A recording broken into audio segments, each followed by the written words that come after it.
conversation is all about the foot and using foot fulcrum boards that you can get that price per dollar for $25. I have systems that are hundreds of dollars. This is way cheaper. You can get this done with the sock and some other things, but not really. This is the pivot point. It has a little line in the center, and it allows you to rock your foot back and forth. And so this almost acts as a translator from the ground to your foot.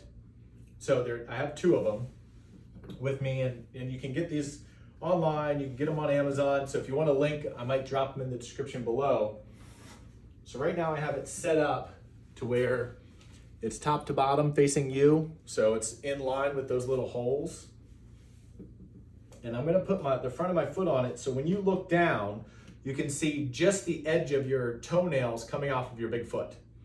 And right now I'm on the outer side, which you can see here, the inside of my arch is lifting up. And all I'm gonna do is I'm gonna put it down, so the inside arch, as I look down at my foot, that is closer to the ground. So the outside of my foot is up, the inside of my foot is down. Now the outside of my foot is down, and the inside of my foot is up.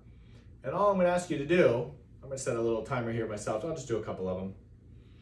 I use a timer a lot. A timer sort of lets you drop in and feel it instead of counting reps. 5, 6, this is about recalibration. This is about allowing your nervous system to drop in, so even if you don't feel like exercising, it allows you to be present with your body and those sensations, and that frees up mental capital. It allows your brain to relax and go open. It allows you to drop into your kinesthetic body so you can feel it, you can sense the ground, and your feet, your ankles, your toes, your shins can really recalibrate to the ground. So I'm gonna turn to the side. What happens with a lot of people when they start to move their feet in this way, or their ankles, we'll just talk about it as the foot for a second, is they stay too much in the heel. I want you to notice my knee and then my shin. Notice how my shin moves forward. So my knee, my shin, the shin relative to my foot, there's almost a little wrinkle here in my ankle because my shin is so far forward. So I'm still gonna go out, I'm still gonna go in, but notice how my weight is forward. And notice almost how my butt is forwards. And this just sort of allows your body to gain some communication and the foot to translate from the floor based on these little fulcrums. And I like 1 to 3 minutes, just outside and inside. And then, as you can see, my weight staying forward, all you're gonna do from that point is stay forward and go out. And now my legs are staying bent. The shin is staying forward, the shin angle. So this is a little bit more intense. This is increasing the contact pressure through the ground.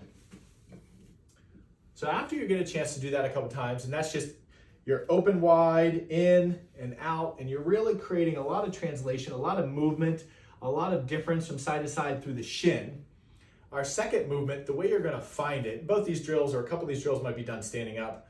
You wanna stand so you're normal stance, and then what you would do from here is you would step just outside of your hips. So when you stand, your body goes, wait a second, that's different. I'm in a different position than I was before.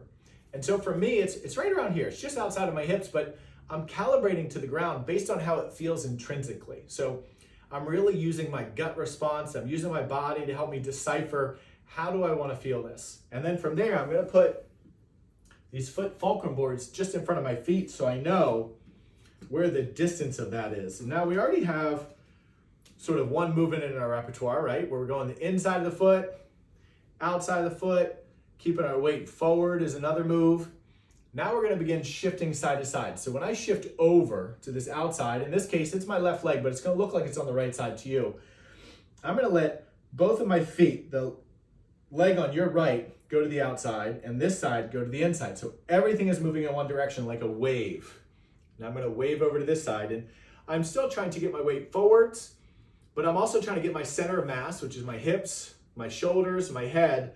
I'm trying to get it all the way over this leg. So I'm gonna shift, and as I shift, I'm gonna let my body stay forward in that shin angle. I'm gonna get my weight forwards, and I'm gonna shift for 1, 2, 3 minutes.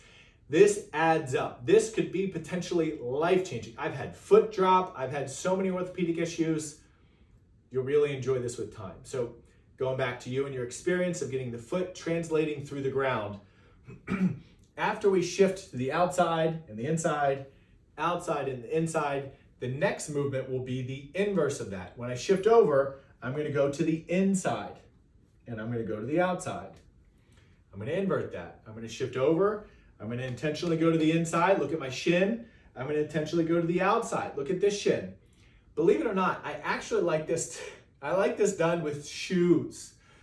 Right now I'm doing it with my feet so you can really see my shins and my ankles, but I think you can actually gain a lot of perspective on getting some information through the foot if you use shoes. So there's forward, there's out and in, there's shifting over to the outside of whatever side you're shifting over towards, the outside of that foot. There's shifting over and going to the inside of that foot, the inside of that foot, and shifting the other one out. The inside of this foot, shifting the other one out. Notice also how my hips are level. A lot of people, when they start shifting over, they don't know how to keep their eyes, ears, and jaw level with the horizon and their shoulders and their pelvis. So they shift, they tend to compensate or substitute movement in their hip, and they actually use their spine instead. We don't want to use the spine. Level with the horizon, hips level with the horizon. So the movement, the fulcrum, comes from the communication of the fulcrum footboard and your foot. So we're shifting side to side. Now I'm going outside. Now I'm going inside. These are a couple of really good places to start. Now I'm gonna share with you another movement that I think is really great.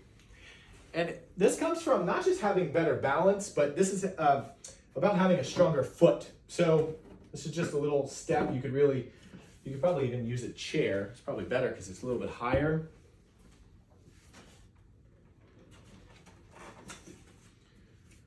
Let me show you this with the other side so you can see the, the working leg.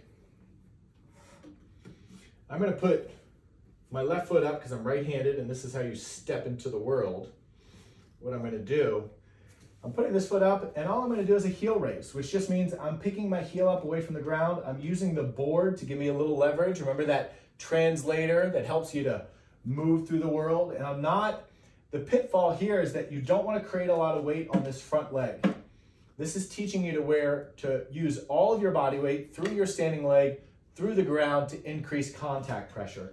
So you can do this for 1, 2, even 3 minutes. You can do this for really long periods of time because you want your lower limb or below your knee to have a lot of capacity. So when you're walking around and you're doing things in the world, your body can be really strong, your legs can be really strong, and I think these are some good foundational movements for these foot fulcrum boards to begin translating the experience of the ground through your foot, through your ankle, and then it can really teach you to have a little bit more capacity down below and give you an incredible advantage for a really short period of time. It also is calming to the nervous system. It's calming for the body, so you can gain a lot of really good feedback from allowing your body to be present and safe while increasing a lot of strength in your lower limb and your foot. So give these exercises a go. I'll drop a link down below so you can check it out and find it for yourself. And I gotta tell you, this will make a huge difference if you give it a shot.